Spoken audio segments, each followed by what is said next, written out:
Hi Silverstone friends, it's Elizabeth Stone. I'm here today. I'm going to teach you how to make my famous 5-5 beef tenderloin.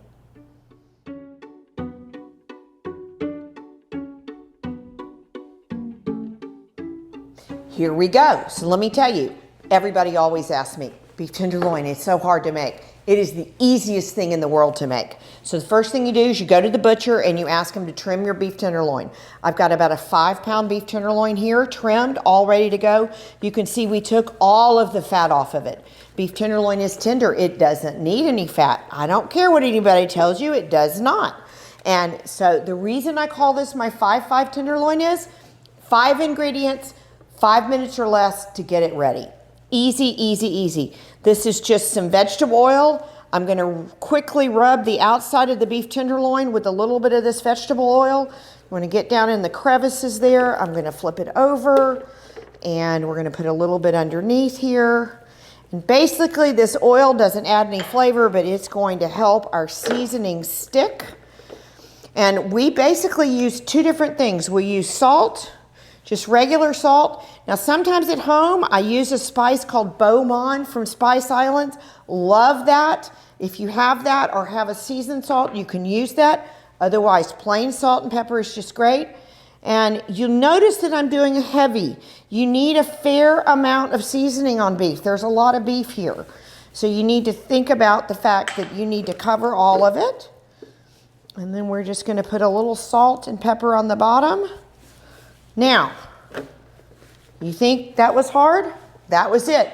3 ingredients. The last 2 go when we come out of the oven. So I'm going to put it in the oven, 450 degrees, preheated, 20 minutes. All right, here we go. We'll be back in a minute. Okay, it's been about 20 minutes. And remember, the beef tender cooks at 450 degrees for just 20 minutes. And it should be a perfect medium rare.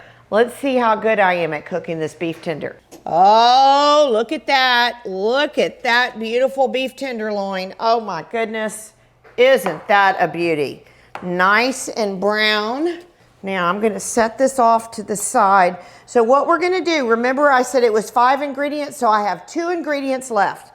The next ingredient is my favorite ingredient. It's butter. So this is about a couple of sticks of butter. And I'm going to pour it right on top of the tenderloin. Everybody says, why do you put it on at the end? Because when meat comes out of the oven hot, it drinks up all that goodness while it cools off. And the other thing we have is some Lee & Perrins Worcestershire. This is about a 1/2 cup. Just going to pour it right on top there. And what's going to happen is as this sits for the next 5 to 10 minutes, all those yummy juices are going to soak into the tenderloin. So we will be right back. I'm going to put this on the cutting board and we're going to cut it open and see what it looks like.